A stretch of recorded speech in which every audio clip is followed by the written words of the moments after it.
Olá, bom dia, pessoal. Tudo bem? Sou José Roberto, gerente de talentos e diversidade da Westrock.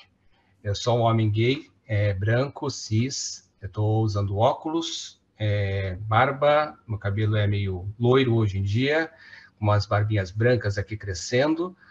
Não dá mais para arrancar, dada a quantidade. Antes de eu passar para eles se apresentarem, né, explicando que toda essa nossa conversa é somente sobre diversidade, né? Nós trabalhamos em empresas concorrentes, então a gente não fala sobre negócios, falamos somente sobre diversidade. E a ideia, né, o título dessa apresentação, dessa conversa, é que a diversidade é um jogo de soma não zero. E o que isso quer dizer? Né? O que é um jogo de soma não zero? Aquele jogo onde todo mundo ganha, onde não existe perdedor. Então, o que uma empresa faz, ela beneficia a outra. Né? O que a gente faz sobre diversidade, o que a Klabin faz sobre a diversidade, o que a Irani, a Suzano e outras empresas aí do nosso ramo fazem sobre a diversidade, elas nos favorecem, uma favorece a outra. Quando a gente trabalha pela comunidade, quando a gente trabalha pelas, né, nossas comunidades e pela sociedade como um todo. Eu sou Bianca, sou uma mulher branca, tenho cabelos castanhos escuros, tô com uma camiseta branca e com colar colorido, uso um batom rosa e aqui no meu fundo, então, tem o logo da empresa, da Irani, onde eu trabalho, com fundo meio amadeirado. Bom dia. Primeiro, super obrigado aí pelo convite. Bianca, um prazer estar aqui dividindo com você e ressaltar que a iniciativa da Westrock, acho que sensacional. Realmente a gente olhar como um todo esse tema, ele não tem fronteiras, não tem concorrente. Acho que vamos, né, nessa jornada juntos. Falando de mim, sou o Rodrigo, pai de 2 filhas, tenho cabelos castanhos, uma barba aqui por fazer. Gillette tá caro, né? Então tem que deixar a barba para fazer aqui. Estou com uma camisa azul claro e aqui no fundo de tela tem o logo da Klabin e aqui algumas competências da nossa empresa. Que legal. Bom, desde o começo, né, quando a gente fez esse alinhamento para participar, a gente sempre falou, olha, é uma conversa bem informal e essa é a ideia, né? A gente não tem aqui grandes formalidades, que a gente quer trazer a grande mensagem é essa, que não importa trabalhar em empresas concorrentes, quando a gente faz pela diversidade, a gente está fazendo pela sociedade. E é isso que importa. Quando que começou esse trabalho sobre diversidade? É uma coisa que sempre esteve aí, né, em pauta, sempre esteve na estratégia da empresa há 20, 30, 40, 80 anos, ou é uma coisa que surgiu agora? Como que vocês veem isso? Se quiser começar, Rodrigo. Legal. Na Klabin começou em 2018. Começou por a gente entender a importância disso, né, no cenário da companhia, mas começou dentro da área de desenvolvimento organizacional. E aí foi crescendo e em 19 realmente ganhou uma proporção maior. E na sequência a gente transformou em área, que a gente inclusive entendeu que isso daria um recado importante para a organização. E não simplesmente ser um projeto de diversidade, mas sim ser uma área de diversidade. Acho que um outro fator importante é como isso foi crescendo e a gente também elencou e teve várias pessoas, os grupos de afinidade que foram crescendo e foram entrando. Hoje são mais de 300 pessoas que fazem parte dos grupos de afinidade. Temos aí 6 grupos e acho que isso deu uma força enorme para o tema dentro da companhia. Eu costumo brincar que é uma autonomia em rede, né? Porque a gente tem um foco, né, muito bem estabelecido de onde a gente quer chegar e isso vai sendo construído, co-construindo junto com os próprios grupos. Então, essa parceria é fundamental. Que legal. Bianca? Então, aqui na Irani, a gente começou há muito tempo atrás a falar de diversidade. Em 2019, a gente se deu conta que a diversidade não era só isso, era muito além, né?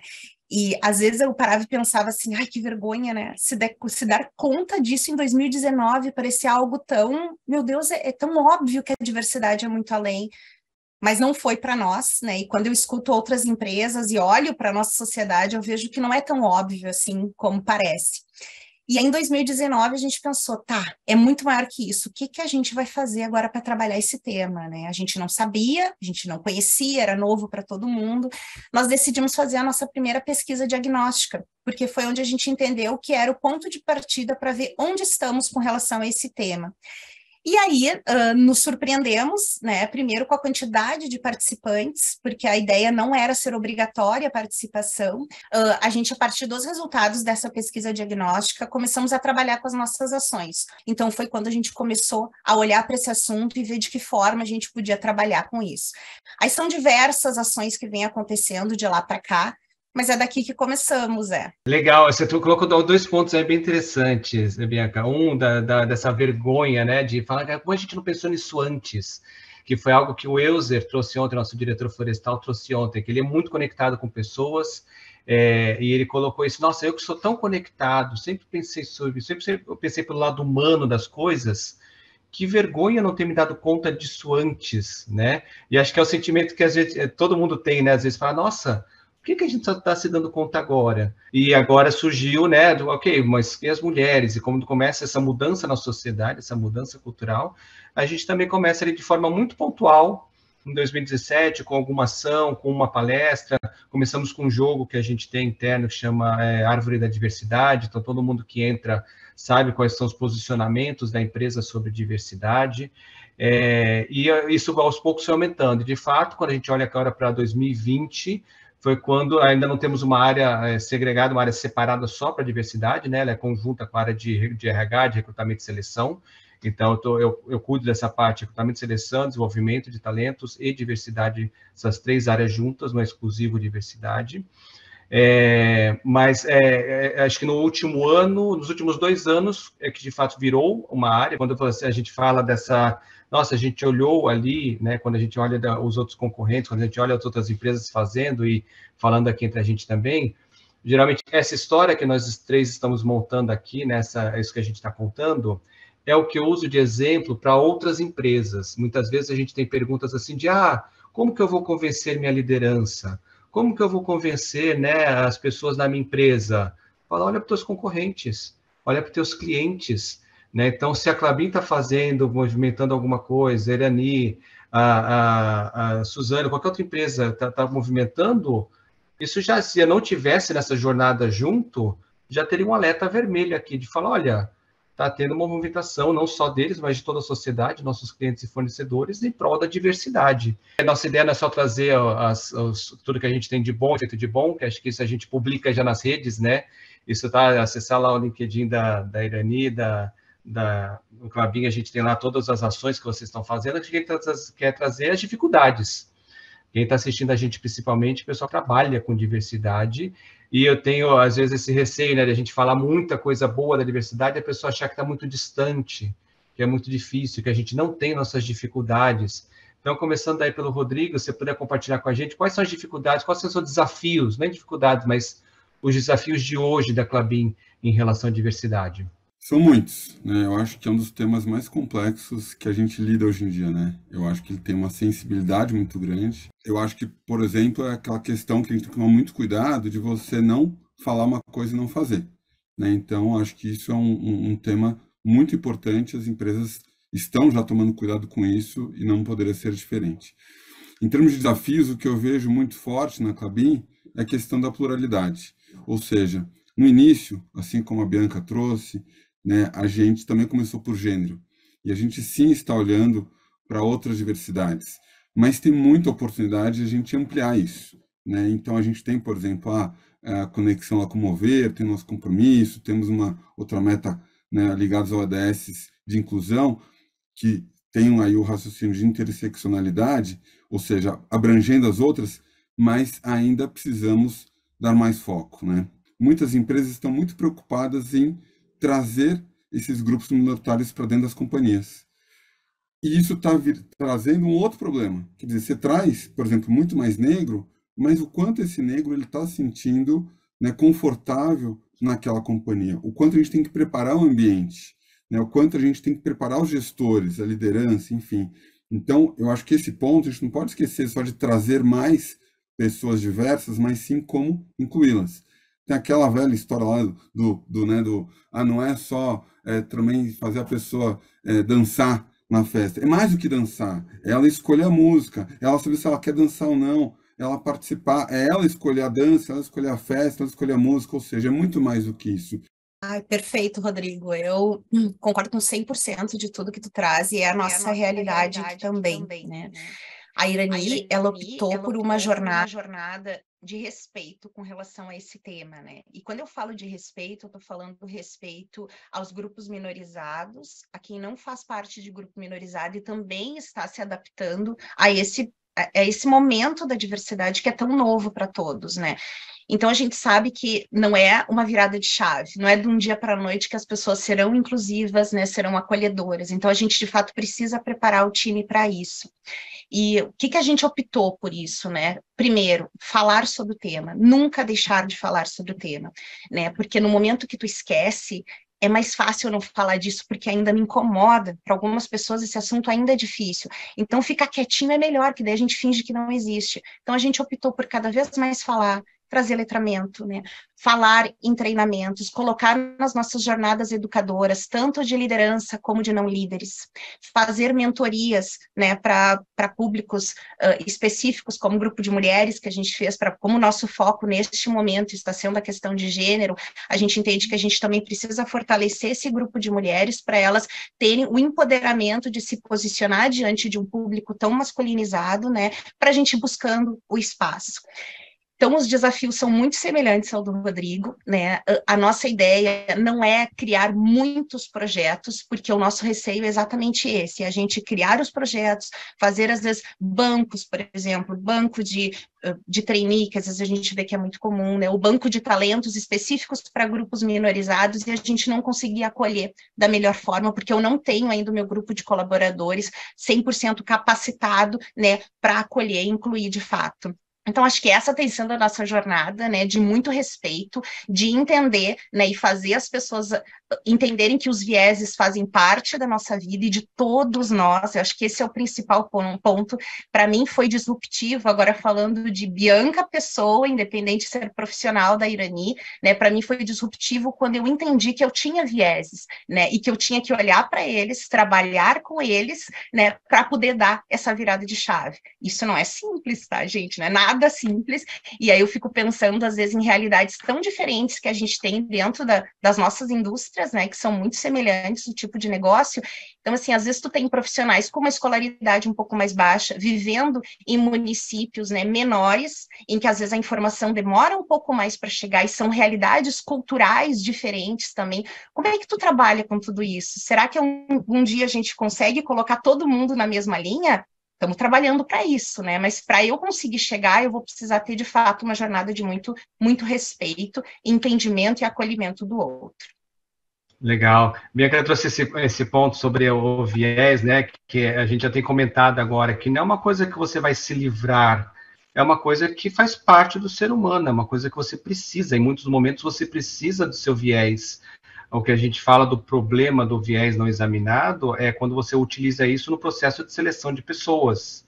Então, não é que você vai se libertar totalmente de viés, não, eles são necessários para tomar decisões rápidas, né? Como a gente sobrevive utilizando os viés, a gente não consegue analisar tudo o tempo todo. E o que a gente tem falado dos viés é isso, cuidado no momento da seleção, porque ali o seu viés está levando a selecionar pessoas iguaizinhas a você. Então, nesse momento, você tem que tomar um cuidado com viés, mas não dá. A Giovanna Eleodoro, que é conhecida como a Transpreta, ela coloca ela tem influencer, eu acompanho ela no LinkedIn, no Instagram. Esses dias ela publicou uma reportagem, uma entrevista que ela está dando, que ela fala sobre essa questão da desconstrução, né? Que é falar, as pessoas falam que vão se desconstruir, que é desconstruir. Ela fala, ninguém se desconstrói, né? Você não muda. Se você era uma pessoa transfóbica, você era uma pessoa racista, aquilo tá lá, aquilo é seu. Você pode se reconstruir você pode construir a partir daí, não se reconstruir. Você não vai desmanchar tudo o que você já fez, você já foi. E você tem que se conscientizar disso. Aquilo tá lá, faz parte. O que você está tomando agora é um novo rumo, novas decisões. Você não vai desconstruir, você vai construir em cima daquilo que tem, mas continua lá, continua aquele processo, continua fazendo parte da sua formação. Você não consegue simplesmente apagar. E acho que vai muito com essa conversa de viés quando a gente fala desse processo de não dá para se desconstruir, ninguém se desconstrói. A gente continua construindo, mas com outros valores, com outras ideias em cima daquilo que a gente tinha. E trazendo um pouquinho das nossas dificuldades também, eu separei aqui, vocês estavam falando, eu separei alguns pontos para pensar. A primeira é de contratação, né? Eu acho que é o nosso tema principal, quanto a gente também não consegue encontrar as pessoas. Lógico, eu quero contratar mulher trans preta com deficiência que já tenha o MBA. Tem disponível? Não é muito difícil. Então, claro, aqui eu estou exagerando, mas às vezes mulher para trabalhar na operação florestal, tem disponível lá na cidade? Não tem hoje. Então, ou você forma, ou você não vai ter. Né? Acho que é aí que entra o nosso ganha-ganha, porque cada um aqui forma um pouco de uma cidade e a gente acaba tendo esses recursos disponíveis. Mas, então, essa dificuldade hoje de contratação, então, se hoje eu quiser mudar meu número, olha, eu só vou contratar mulheres, eu paro a operação, porque eu não tenho essas pessoas disponíveis hoje, eu tenho que formar, então vou ter daqui a 1, 2 anos essas pessoas formadas para conseguir trazer. Então, contratação tem sido nosso principal dificuldade, pessoas com deficiência. Então, a gente já percebeu, conversando também ali junto com a IBA, com outras empresas do setor, todas colocaram nessa grande dificuldade de contratação de pessoas com deficiência. Por quê? Nós temos hoje alguns requisitos obrigatórios, né? Então, tem que ter o ensino fundamental completo, tem que ter, tem várias questões que a gente tem ali, para entrar isso para a operação, para entrar para administrativo, tem que ter faculdade. E aí a gente fala, ok, a gente não está encontrando essas pessoas com deficiência para trabalhar, né, com esses requisitos, com essas obrigações, e as que têm já estão empregadas e não querem mudar. A gente faz muito assessment também, né, para buscar, mas não tem vontade de mudar. E aí, como é que a gente faz? Então, ou a gente forma essas pessoas, ou a gente traz essas pessoas com deficiência e ajuda elas a se formarem, ajuda elas no processo de educação ainda, ou a gente não consegue. Então, resumindo a história da contratação, eu sinto muito que é isso, as pessoas não estão ali disponíveis para ser contratadas, ou a gente coloca a mão na massa e forma essas pessoas e contrata, ou a gente vai ficar com essas metas inatingíveis. O outro, falando ali do dia a dia da operação do chão de fábrica, não, chão de fábrica não, já me corrigiram, é o costume ainda de falar chão de fábrica, mas da operação, da produção industrial, o que a gente tem hoje de dificuldade não é mais a agressão direta, né? Porque a agressão direta é demissão. Se a pessoa fala, você não devia estar aqui que você é mulher, pronto, já está demitido porque está fora dos valores da empresa. Não pode ter esse tipo de comportamento direto. O que pega hoje é a microagressão. Então, é isso que a gente tem feito muito dos treinamentos, de falar da microagressão, desses comentáriozinhos, essas piadinhas, que para a pessoa que está fazendo não parece um nada. Nossa, mas só estou brincando, mas não faz que mimimi, não pode brincar com mais nada. Mas você é a 100ª pessoa que brinca falando que ela é inferior. Então, deixa de ser brincadeira. Quando 1, 2, 5, 10, 20 pessoas fazem a mesma brincadeira, deixou de ser brincadeira, passa a ser um reforço. Né? Está reforçando aquele estereótipo, reforçando aquela diminuição da pessoa. Então, hoje, falando ali da nossa produção, acho que não só da nossa, mas falando de produção industrial como um todo, tem sido essa grande dificuldade mostrar para as pessoas o impacto que causa a microagressão, o como isso é complexo, né? E aí a gente tem muito a melhorar ainda com isso. Eu tive uma pequena experiência, claro, né, comparando com o que passa uma mulher hoje no Brasil, na produção fabril, mas eu tive uma experiência numa empresa onde eu assim, não entrei de uma forma legal, não entrei num cargo legal, e acabou que as pessoas não se entrosaram comigo, nem com elas. Era uma área pequena ali de 5 pessoas, mas demorou para eu perceber essa questão, mesmo sabendo de tudo isso, mesmo sendo uma pessoa instruída nesse sentido, o quanto demorou para eu perceber que era a microagressão que eu sofria ali. Então, a gente tava, por exemplo, tinha uma roda ali, 3, 4 pessoas brincando com, chegou atrasado, nossa, teu cabelo tá engraçado, veio de moto, e as pessoas brincando ali entre elas, como colegas de trabalho brincam, se zoam, tudo mais, brincando. Se eu entrasse naquela rodinha para brincar com alguém, todos começavam a brincar comigo. Então, deixava de ser, né, um brincando com o outro, um zoando com o outro, e todos passavam ao mesmo tempo a me zoar, e essa zoação era sempre no sentido de que eu não trabalhava. Era sempre nesse sentido de que eu não fazia meu trabalho. Tipo, não, você vai trabalhar? Você vai fazer isso? Tá bom. Tudo no nível da brincadeira. Todo mundo brincando. Enorme de trabalhar. Não queria estar com aquelas pessoas. Não queria trabalhar com elas. Então, hoje eu percebo bastante essa questão da microagressão, o quanto isso incomoda.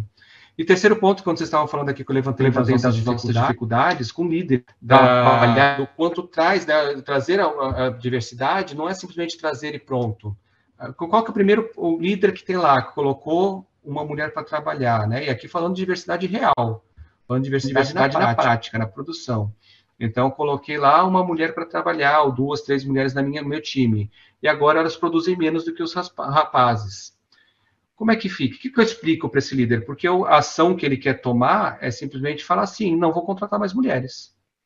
Não é mais o jeito mais fácil de resolver o problema, para ele está óbvio que mulher não serve para aquele trabalho. Para ele isso é muito claro como cristal. Então, ele está nesse ponto onde tudo isso que a gente está falando sobre diversidade é balela, e na cabeça dele não adianta, porque ele fez o teste como a gente queria, e agora produz menos, e ele tem lá uma meta para cumprir. Como é que fica essa equação, né?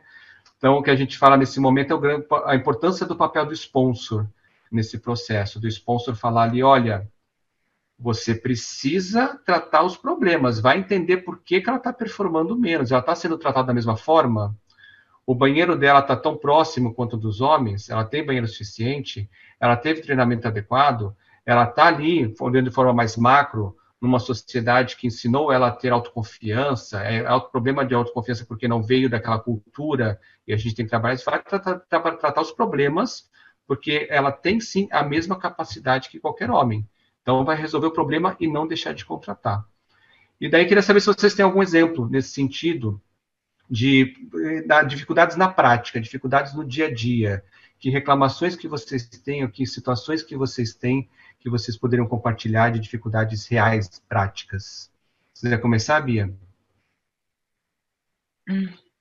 Sabe, Zé, que enquanto tu falava, eu lembrei vai ser ao contrário do que tu está me perguntando, mas eu acho legal trazer também, né? Nós temos uma unidade florestal aqui no Rio Grande do Sul, numa localidade bem distante aqui, né? Não saberia dizer para vocês quantos habitantes tem lá, mas é uma cidade muito pequena. E nós tivemos a primeira contratação lá de uma transgênero, né? Sem uma busca ativa direta, né? Processo seletivo comum, como a gente faz em área florestal, que vocês sabem que vem bastante gente, né? A gente marca um horário e eles vão, né? Chegam lá, alguns com currículo na mão, outros não, né? Somente com a sua fala para contar um pouquinho. E surgiu a oportunidade de contratar essa mulher, e contratamos ela, e gerou um rebuliço, digamos assim, nas áreas administrativas e lideranças, né? De, meu Deus, e agora como é que vai ser, né? Como é que o pessoal vai receber ela? E o banheiro, meu Deus do céu, que banheiro ela vai usar? E começou, assim, ó, um nível de ansiedade. Aí me ligaram pedindo, Bianca, vamos nos preparar para isso. E daí, na hora, num primeiro momento, eu também tomei um baque. Depois eu parei, sentei e pensei, será que a gente precisa se preparar? Vamos viver para ver o que vai acontecer, né? E nós somos surpreendidos de uma forma tão positiva, tão positiva. Os colegas diretos de trabalho, ajudantes de produção, receberam ela de uma forma, assim, ó, maravilhosa, né? Uma colega, como qualquer outro colega, né?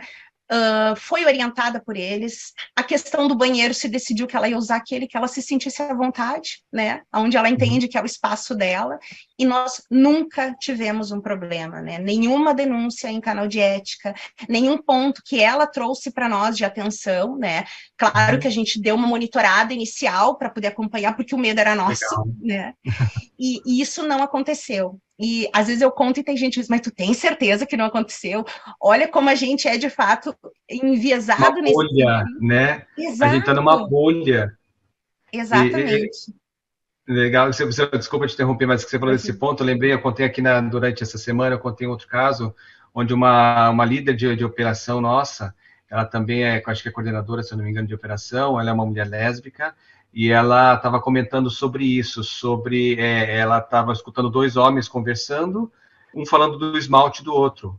Falando, não, acho que esse esmalte que você colocou, essa cor tá legal, a outra também estava boa, mas essa cor acho que ficou melhor, comentou alguma coisa assim. Daí ela foi ver, a pessoa que estava com esmalte era um homem gay, o que estava dando opinião sobre esmalte era um homem hétero. E ela falou que ela ficou maravilhada, que ela falou, nossa, que legal. E acho que isso traz para a gente também o nosso preconceito, né? O quanto a gente tem, às vezes, preconceito, a gente está na nossa bolha administrativa, corporativa, e às vezes a gente tem uma imagem tão equivocada da operação, da produção, achando que não vai saber lidar, que não tem, e surpreende de uma forma, nossa. Aí eu paro e penso, né, que vergonha para mim, que vergonha ter achado que não ia saber lidar, não ia saber tratar, não ia saber fazer, iam tratar mal, e eu me sinto envergonhada por ter tido esse viés, né? Mas de uma forma positiva, falar que bom que eu estava errado, que bom que eu me enganei, que não é nada disso. Mas muito legal. Não sei se você queria complementar mais alguma coisa, desculpa, eu te Não, eu interrompi. queria compartilhar isso com vocês, porque eu fico muito orgulhosa disso, né? Orgulhosa do time, né? Do time florestal, e que oportunidade para a gente, corporativo, poder repensar as nossas formas, né? Nosso jeito de pensar. E tem inúmeras dificuldades que a gente passa no dia a dia, né? Dificuldades muito semelhantes da que tu trouxe, né? Do gestor já dizer que não vai dar, que não está entregando, e o olhar é sempre pela produtividade, né? Então exige da gente assim uma resiliência, um conversar bastante com o gestor, um tentar abrir os olhos dele para entender além disso, além de separar quem dá certo e quem não dá certo, né? Hoje não tem mais espaço para aquilo. Quem é da área de recrutamento e seleção deve ter aprendido isso em alguma escola da vida, que é assim, tu vê o candidato caminhando, tu já sabe se ele vai dar certo ou não vai dar. Nossa, gente, não existe mais espaço para isso. Isso já acabou, né? E quando tu fala dessa questão, Zé, eu me lembro disso, é tu dizer, puxa, mulher não dá, né? Homem não dá, trans não dá, né? Cara, vamos olhar para a pessoa, vamos olhar para o que a gente está entregando para ela, para as possibilidades que a gente está ofertando. Legal. Rodrigo? Acho que complementando um pouco o que vocês trouxeram, eu acho que tem tudo, acho que se a gente se basear no respeito, acho que ajuda muito, né? E eu acho que essa questão que a Bianca traz de normalizar mais, né? A gente viveu até uma situação parecida aqui também, mas não vou entrar no caso, que acho que você já ilustrou muito bem. Mas o que eu também percebo, e a gente fez uma campanha um tempo atrás, que era Mulheres Possíveis, né? Ou seja, a mulher pode trabalhar onde ela quiser, inclusive como mecânica, na florestal, na operação, isso vem acontecendo. Mas claro que isso não foi fácil, né? Chegar lá teve resistência, teve preconceito, né? Tivemos que romper algumas barreiras. Então essa acho que é uma delas. Outra que eu lembro aqui, são inúmeras, também tem a ver com essa questão de contratação, né? Quer dizer, como é que o gestor chega ali e na dúvida, e de novo, é um pouco o que vocês já trouxeram do viés. Ele aprendeu que aquele gênero performa mais. Por que ele vai arriscar agora na vez dele? Ele vai jogar aquilo que ele sabe. Então, como a gente começa a trabalhar, e por isso que eu citei o exemplo anterior da mulher poder trabalhar onde ela quiser, e a gente tem casos muito interessantes que a mulher está voando ali, né? Então, é como a gente começa a desconstruir, pega também gancho no que você falou há pouco, Zé, né? Não é você desconstruir totalmente, mas você ressignificar, e você vai percebendo e vai fortalecendo que dá sim para a mulher, por exemplo, né? Estar naquela atividade e vai desempenhar muito bem, né? Agora, nem tudo é fácil, né? A gente teve recentemente situações que a gente está combatendo fortemente de assédio moral, de assédio sexual, como é que a gente trabalha nisso, e a gente não tolera, né? E a questão também, né, de recentemente receber aqui um depoimento de um rapaz negro, onde ele estava fazendo uma apresentação e ele estava sendo desqualificado ali, né? Quer dizer, e o relato foi, poxa, por que a ele, que é jovem, né, mas tem um potencial brilhante, mas as pessoas não viam aquilo tudo e tinha, sim, né, um olhar para aquilo, né, segundo alguns relatos, desqualificando, né, onde ele estava. Então, como a gente começa a trabalhar não só, né, a comunidade em volta, porque vamos lá, né, acho que assim, o mundo é racista, nesse caso, o Brasil é racista, a Clabin é racista, a West Rock, a Irani, então é muito maior do que a gente imagina. Então, acho que, de novo, só reforço o que a gente está falando aqui, que não é especificamente numa cidade, mas é como é que a gente olha isso de maneira mais abrangente, e juntos a gente vai conseguir, né, ter mais força aí. Legal. Perfeito, acho que complementa bastante, mostra cada vez mais como as nossas dificuldades são muito parecidas, né? Imagino que outras indústrias também, talvez em áreas diferentes, processos diferentes, mas acho que as nossas três empresas têm muito essa característica de, muito provável, somos a maior empresa da cidade onde a gente está, né? Que é a cidade do interior do estado, e geralmente a nossa empresa é a maior que está ali, e a gente tem um impacto muito grande, né? Qualquer opção que a gente fala, né? Ou a pessoa trabalha na empresa, ou ela trabalha para alguma empresa que trabalha para a empresa. Então, ela trabalha de forma direta ou indireta para a nossa empresa naquela cidade onde a gente se encontra.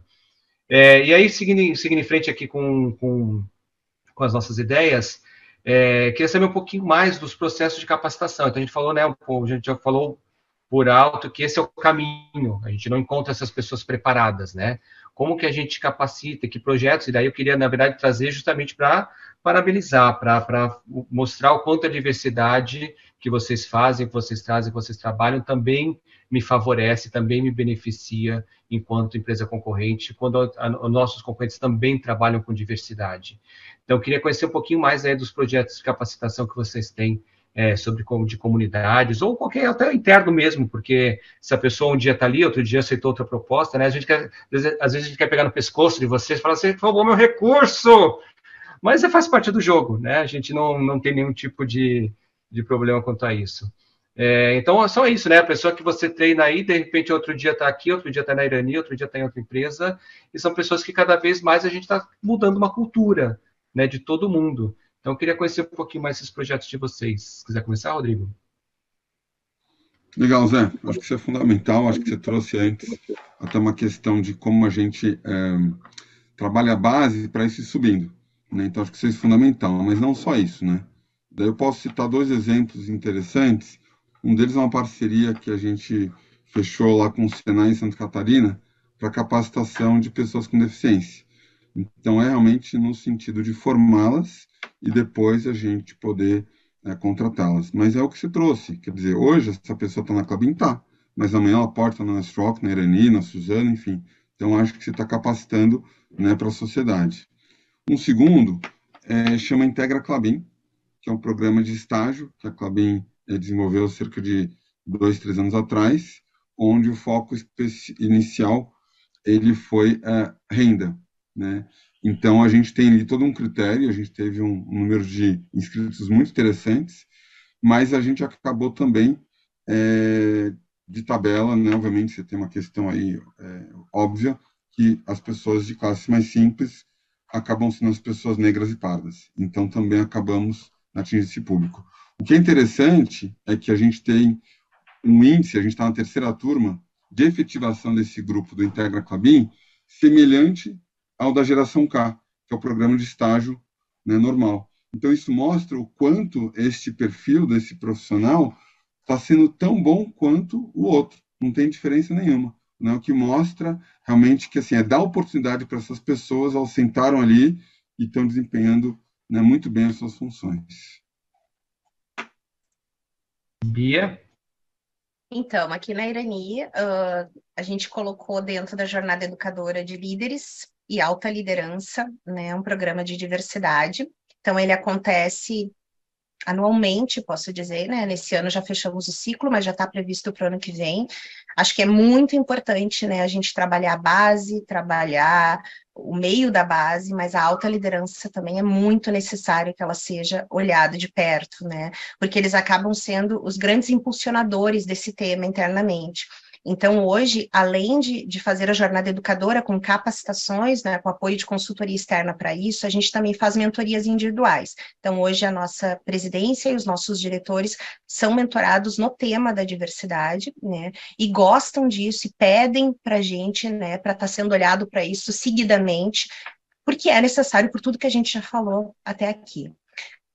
Além disso, eu comentei com vocês que foi o programa de mentoria feminina, esse foi excelente para nós, aconteceu esse ano com apoio também de uma consultoria externa, onde 20 mulheres, né, foram escolhidas para estarem sendo mentoradas em grupo, e foi muito importante, eu fui privilegiada de estar nesse grupo, e foi muito legal de a gente poder olhar para os nossos vieses também, né, as nossas dificuldades pela forma que fomos criadas de alguma forma, e nos empoderarmos, né, então assim, o apoio não, a necessidade que esse grupo possibilitou para nós de sermos rede de apoio uma das outras, então hoje a gente se fortalece, quando a gente se sente triste por alguma coisa, né, quando a gente se sente de alguma forma não escutada, a gente vai nesse grupo para buscar essas forças e também nos dá mais energia para poder buscar o nosso espaço dentro da empresa. Então, além de olhar externamente, contratar mulheres, que é a nossa meta ESG, a gente também entende que precisa preparar quem está aqui, porque quem está aqui fortalecido, ao entrar as demais, vai entrando nessa onda e vai surfando conosco. Então, acho que é super importante. E olhando para externo, eu quero destacar um projeto que a gente fez esse ano, né, que eu ainda não tenho medido ele para trazer para vocês, mas ele está acontecendo lá na nossa unidade de Indaiatuba, que o nível técnico, né, para contratação de nível técnico o próprio nível técnico já é difícil de achar os profissionais, né, disponíveis no mercado. Quando a gente fala do gênero feminino, isso se torna menor ainda. Então, a gente criou um projeto para que as nossas mulheres internas que tenham interesse, né, em aprender, né, da área de mecânica, da área de elétrica, vão ter um curso específico para isso, para ter encarreiramento dentro da empresa. E, na paralela, também um projeto externo, para que a gente possa pegar estagiárias, né, que sejam estudantes de engenharia ou áreas afins aí, de mecânica e elétrica, basicamente, preparar elas para que entrem na companhia e façam a sua carreira conosco. Então, destaco esses que eu acho que são projetos muito bacanas e que nos ajudam e nos fortalecem com relação ao tema. Legal. Bom, incrível, assim, é maravilhoso ouvir, e eu falo, né, a diversidade, reforçando o nosso tema, isso, é para olhar, é para ver, é para copiar, falar, nossa, eles fizeram, deu certo, deixa eu ver lá o que eles fizeram que eu vou fazer parecido, já vou pegar lições aprendidas, já faço um pouco melhor, e eles também vão pegar aqui o que a gente está fazendo e vai fazer, e é isso, diversidade, a gente não vende diversidade, né? Não é nosso produto de venda diversidade, então pouco me importa. Eu quero mesmo copiar e fazer igual e fazer, né, e tentar melhorar o que puder. Uma coisa que você colocou, Bianca, da mentoria, e achou bem legal esse processo, que eu tenho pensado muito nisso. A gente tem discutido também o processo de mentoria interna. A gente já teve para mulheres ano passado, a gente está pensando como é que faz para esse ano também. Mas quando a gente fala de pessoas com deficiência, tem sido algo bastante interessante essa questão da mentoria, porque quando a gente vai, vamos treinar as pessoas, vamos, né, fazer um boost aí, impulsionar a carreira das mulheres, impulsionar a carreira LGBT ou das pessoas com deficiência, das pessoas pretas.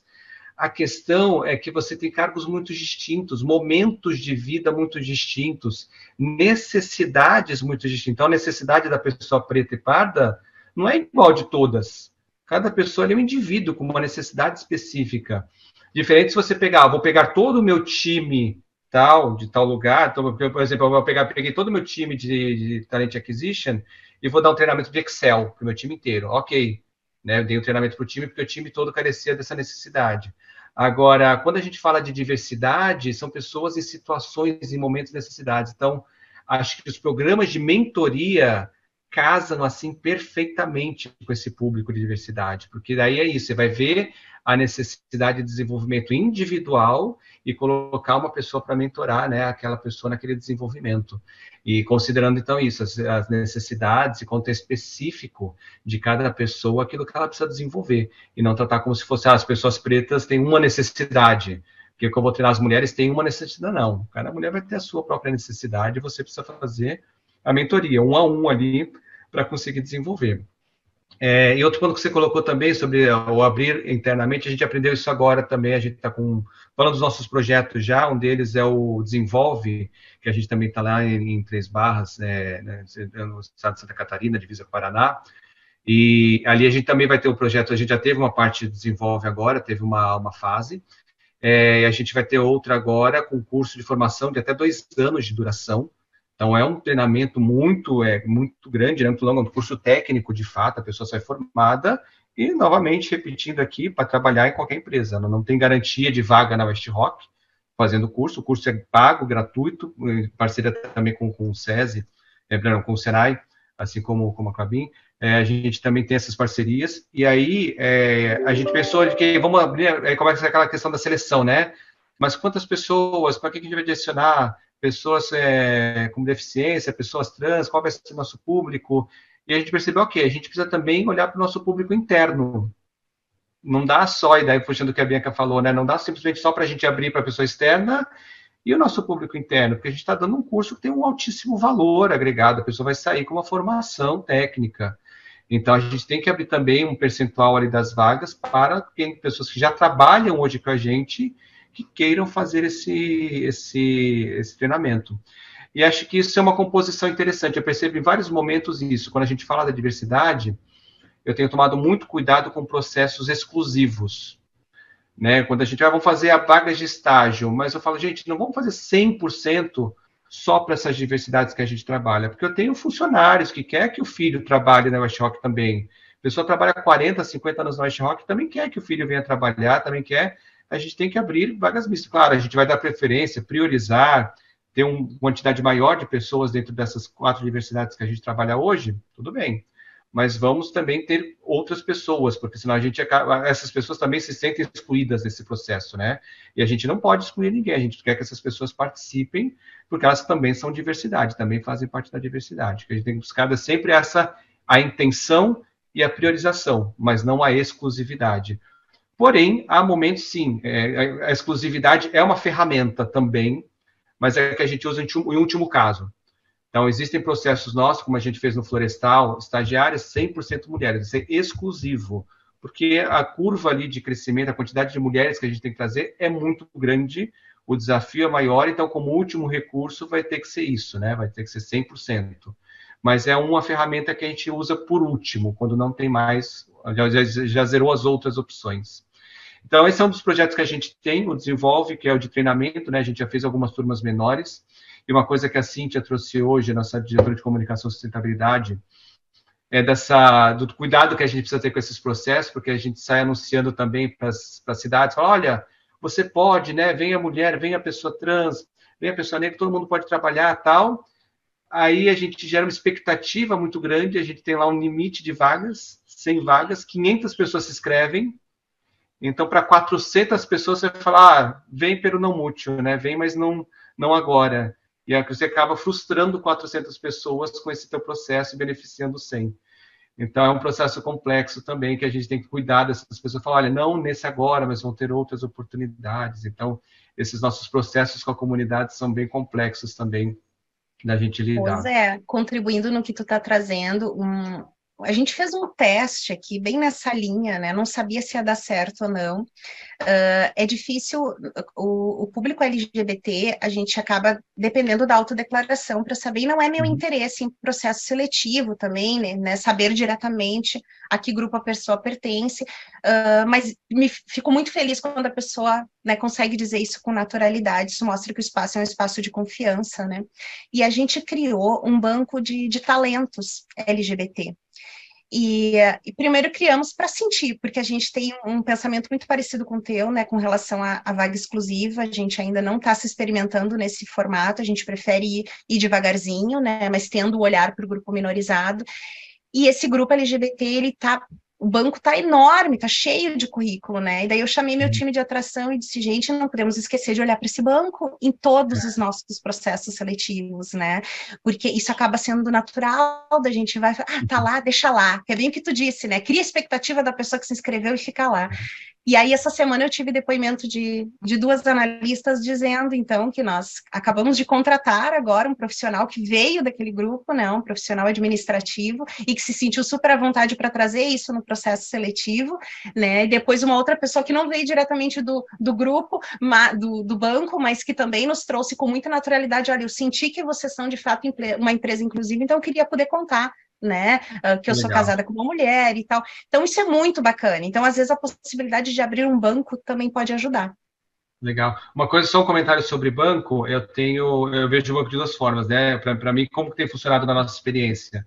Quando o banco ele é de pessoas que trabalham remotamente, quando é tipo, pessoas que estão ali no LinkedIn, né, esse público mais administrativo de escritório, o banco me funciona muito pouco, porque dia seguinte a pessoa já está em outro lugar. Então, o cadastro no banco hoje, semana que vem ela já está em outra situação de carreira, já mudou, então acaba ficando aquele vários contatos onde a pessoa não está mais interessada. Porém, para as fábricas, quando a gente fala de uma cidade menor, onde essa movimentação ela é muito mais lenta, demora para a pessoa fazer essas movimentações, então se a pessoa se cadastrou agora, tem interesse de entrar na Irani agora, daqui a 6 meses, se ela não entrou ainda, ela ainda está lá com aquele mesmo interesse. esse, daqui a um ano ela ainda deseja trabalhar na Irani, e ela está lá. Isso funciona melhor nas cidades, quando é a contratação local. Acho que o banco ali é uma coisa incrível de ter. Para as contratações de escritório eu não consigo ter, porque é muito dinâmico, né? Muito rápido, e principalmente trabalho remoto agora, é isso, a gente acaba criando um banco e acaba virando um elefante branco, porque a gente não, depois não tem o que usar com aquilo, porque você contata as pessoas, elas não estão mais interessadas. Bom, a gente já tem uns 10 minutinhos finais aí para a gente partir para as considerações finais. Na verdade, vieram duas perguntas. Na verdade, veio um comentário da falha do áudio. A Maíra da Luz colocou para a gente, né, que em algum momento a gente ficou sem som, a gente ouviu aqui o pessoal comentando, já corrigiram lá, voltou, sem grandes problemas. Acho que ficou só alguns segundos fora do ar. E tem uma pergunta aqui da Natália Pitoli sobre o programa de mentoria feminina na Irani. Vocês trabalham no desenvolvimento de competências específicas para a liderança feminina? Então, se vocês trabalham nesse programa de mentoria, se vocês têm competências específicas para a liderança das mulheres. Se você pode comentar um pouco mais sobre isso. Não, nós não temos competências específicas para esse gênero, né? As competências são da liderança, então são olhadas tanto para homens como para mulheres, né, no mesmo nível. O que a gente entende é que a gente precisa preparar melhor essas mulheres e dar espaço mais para essas mulheres. Então a mentoria, ela serviu para essas mulheres olharem para si, né, olharem para os seus vieses, né, poderem ter espaço de fala, né, e encorajamento para as dificuldades. Foi um trabalho muito bonito, né? Foi um trabalho de entrega. Foram 7 encontros a cada 15 dias, todos online, encontros online. Basicamente eram líderes, mulheres já líderes que estavam nesse grupo e mulheres em carreira de sucessão, né? Então tinha algumas, eu acredito que umas 4 ou 5 mulheres em sucessão. E foi muito legal a experiência pela oportunidade da gente poder trazer ali as dificuldades e pedir apoio entre nós. Como que vocês reagem dessa forma, né? Quando vocês escutam uma piadinha nesse formato, como é que faz, né? Então foi legal para a gente poder se ajudar. Eu acho que a questão da rede de apoio, ela é essencial quando a gente fala de um grupo que está buscando o seu espaço dentro da empresa. Então foi isso, veja se eu respondi, Zé. Com certeza, obrigado. Bom, pessoal, para a gente partir para o encerramento, queria saber, Rodrigo, considerações finais, o que você sugere aí para outras empresas, para nossas outras concorrentes que estão aí também assistindo a gente, empresas do ramo, enfim, o que você sugere, qual a sua dica, recomendação final, lições aprendidas, o que você falaria sobre diversidade? Legal. Antes até, Zé, de falar isso, eu queria contar uma breve história que chegou para a gente semana passada, que eu acho que também volta para o tema de comunidade, né, que a gente está falando bastante aqui, né, e que a gente às vezes não percebe o impacto que tem em relação com esse fechamento que eu vou fazer aqui. Muito assim, no sentido de que, né, eu acho que diversidade não tem mais volta, né, eu acho que tem um impacto, né, enorme nas pessoas, ele é essencial e impacto no negócio. E daí, quando a gente fala impacto nas pessoas, chegou essa história muito interessante, que foi um relato de um colaborador nosso, numa cidade do interior, uma cidade pequena, e a gente vem já fazendo esse trabalho, né, como até vocês também citaram, de sensibilização, né, com webinários, com rodas de conversa, introduzindo o tema. E para esse colaborador, isso era um tema novo. E ele começou, enfim, a entender melhor do tema. E isso gerou impacto na casa dele, inclusive. E daí que é legal, né, que a gente começa a transbordar. E o relato que ele trouxe foi que a filha dele, ela é uma bissexual, e ela não conseguia espaço para falar sobre isso em casa, nem com a mãe, nem com o pai. Mas ao perceber que o pai começou a entender mais o tema, estar mais aberto, ela o procurou e trouxe esse relato e falou, né, com ele e começou a se conectar.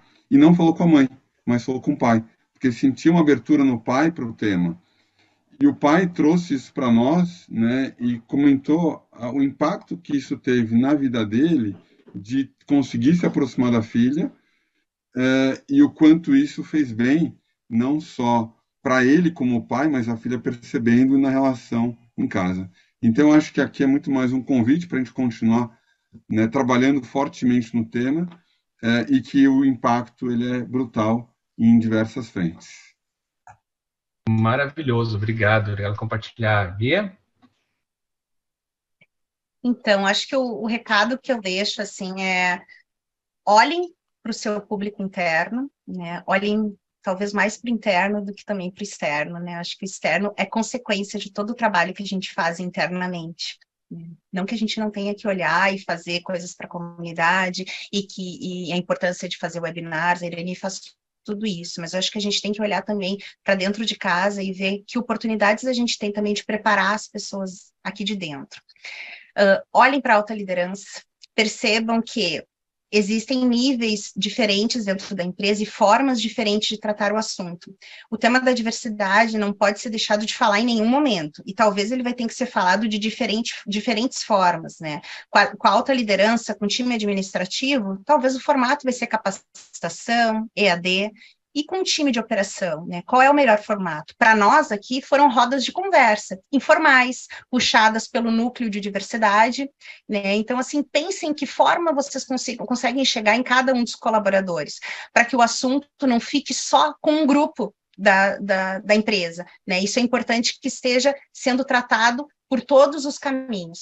Então, esse eu acho que é o meu recado, não deixem de falar, né? Não pensem que isso vai virar de um dia para a noite, é uma jornada, é uma construção, aceitem os deslizes, né? Aceitem, às vezes, o uso de uma palavra que pode ser entendida como inadequada, volta, né? E refaz a tua frase. Eu acho que esses são os principais aprendizados que eu tenho com relação a esse tema. Que legal. Bom, eu queria agradecer imensamente a participação de vocês, não só de vocês, mas das empresas também, a Klabin e a Irani, por ter participado. Fico honrado aqui e muito, muito feliz com todo o projeto que vocês fazem. Então, parabenizar tudo que vocês têm feito pela sociedade, que vocês têm feito nesses projetos que são incríveis. Reforçar que, sim, eu vou copiar esses projetos. Então, a ideia é essa. Espero que vocês copiem os nossos também. É isso, trabalhar com diversidade não é nosso produto, não é o que a gente vende. É um jogo de ganha-ganha, né? Acho que é um jogo onde todo mundo sai beneficiado. Então, acho que é importante a gente deixar isso claro, o quanto é importante a gente mudar. E como a gente falou várias vezes, né? É uma mudança cultural. A gente está mudando a sociedade, está mudando as pessoas dentro de casa, mudando os funcionários, que assim como eu, como vocês, qualquer dia também pode estar em outra empresa. Então, tá bom. Agradeço imensamente, pessoal, e até mais. Um abraço. Tchau, tchau. Tchau, tchau. Obrigado. Obrigada. Tchau.